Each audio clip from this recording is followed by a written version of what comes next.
Akibat mandi di waktu maghrib. Halo sobat, jumpa lagi dengan Gina. Kejadian ini dialami sendiri oleh Tanteku Ayu Cahyariati atau akrabnya Teh Ayu, dia yaitu istrinya Om Folidion Samfradah atau akrabnya Om Fo.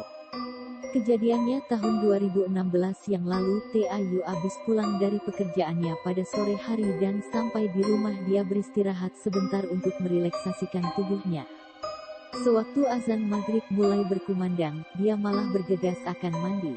Sebelum mandi, nenek ibunya Teh Ayu tinggal di situ bilang kalau pantang mandi saat maghrib, nanti saja kalau sudah habis maghrib.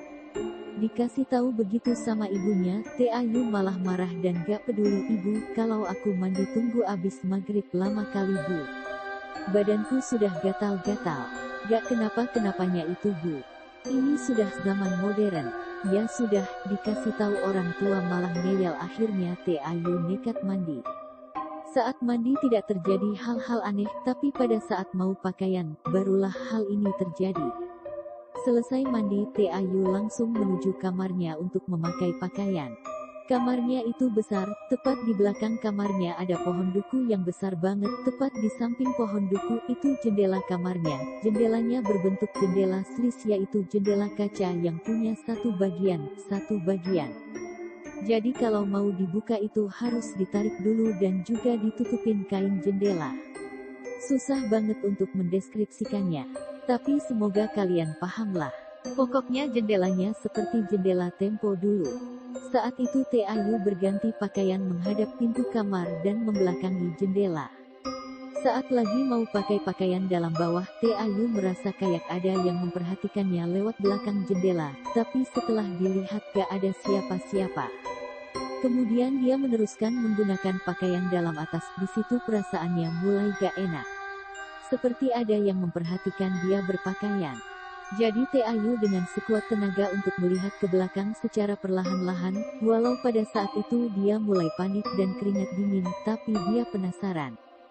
Setelah dilihatnya, astagfirullahalazim, yang dilihatnya sebuah tangan yang besar banget, bulunya banyak dan hitam dengan kuku yang panjang-panjang dan berusaha untuk meraih Teh Ayu yang sedang menggunakan pakaian dalam atas plus bawah.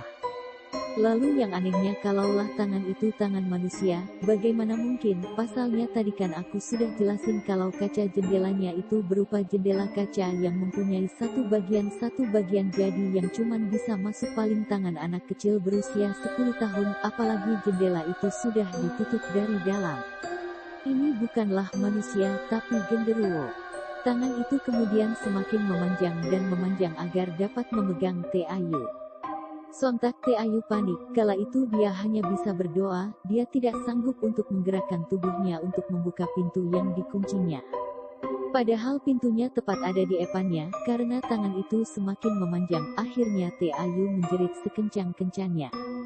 Mendengar jeritan sang istri, Om Fo langsung was-was dan berusaha mendobrak pintu kamar. Dan saat dilihat Om Fo, tangan yang besar itu sudah tak ada. Kemudian Om Fo langsung memeluk tanteku. Om Fo tanya kemana dia perginya. Teh Ayu menangis ketakutan sambil berkata, dia pergi ke arah belakang. Secepat mungkin Om Fo dengan keberanian mengejar genderuwo itu, tapi sayang genderuwo itu sudah naik jet, soalnya cepat banget menghilangnya. Teh Ayu trauma berat. Nenek yang melihatnya menangis hanya bisa menasihati dan mengatakan, maghrib itu adalah waktu kita untuk salat, atau kalau gak salat pun kita dilarang melakukan aktivitas apapun. Karena di waktu maghrib semua makhluk itu pada berkeluaran. Makanya kau yu sudah dilarang, jangan mandi yu, jangan mandi, malah merengkel. Itulah akibatnya.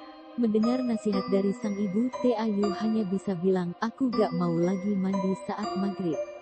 Kapok aku, bu. Sekian ceritaku.